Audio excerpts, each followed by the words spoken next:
An anechoic chamber is a room designed to completely absorb reflections of either sound or electromagnetic waves. They are also insulated from exterior sources of noise. The combination of both aspects means they simulate a quiet open space of infinite dimension, which is useful when exterior influences would otherwise give false results. Anechoic chambers, a term coined by American acoustics expert Leo Beranek, were originally used in the context of acoustics to minimize the reflections of a room. More recently, rooms designed to reduce reflection and external noise in radio frequencies have been used to test antennas, radars, or electromagnetic interference. Anechoic chambers range from small compartments the size of household microwave ovens to ones as large as aircraft hangars. The size of the chamber depends on the size of the objects to be tested and the frequency range of the signals used, although scale models can sometimes be used by testing at shorter wavelengths.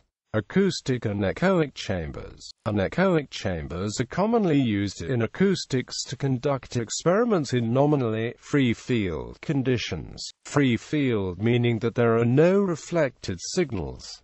All sound energy will be traveling away from the source with almost none reflected back. Common anechoic chamber experiments include measuring the transfer function of a loudspeaker or the directivity of noise radiation from industrial machinery. In general, the interior of an anechoic chamber is very quiet, with typical noise levels in the 10 to 20 dBA range. In 2005, the best anechoic chamber measured at -9.4 dBA. In 2015, an anechoic chamber on the campus of Microsoft broke the world record with a measurement of -20.6 dBA. The human ear can typically detect sounds above 0 dBA, so a human in such a chamber would perceive the surroundings as devoid of sound. Anecdotally, some humans may not like such quietness and can become disoriented. The mechanism by which anechoic chambers minimize the reflection of sound waves impinging onto the walls is as follows.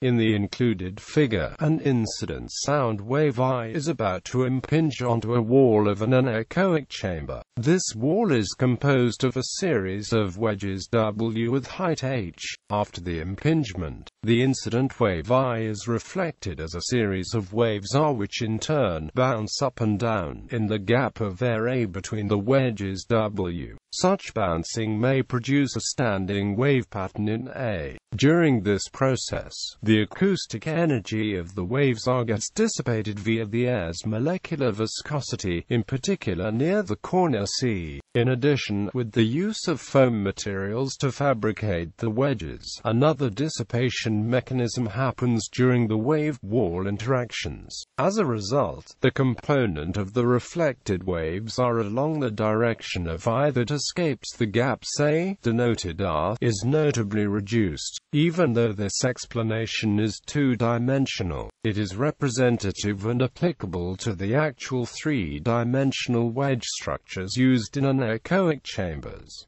Semi-anechoic chambers. Full anechoic chambers aim to absorb energy in all directions. Semi-anechoic chambers have a solid floor that acts as a work surface for supporting heavy items, such as cars, washing machines, or industrial machinery, rather than the mesh floor grill over absorbent tiles found in full anechoic chambers. This floor is damped and floating on absorbent buffers to isolate it from outside vibration or electromagnetic signals. A recording studio may utilize a semi-anechoic chamber to record music free of outside noise and unwanted reflections, reverberation.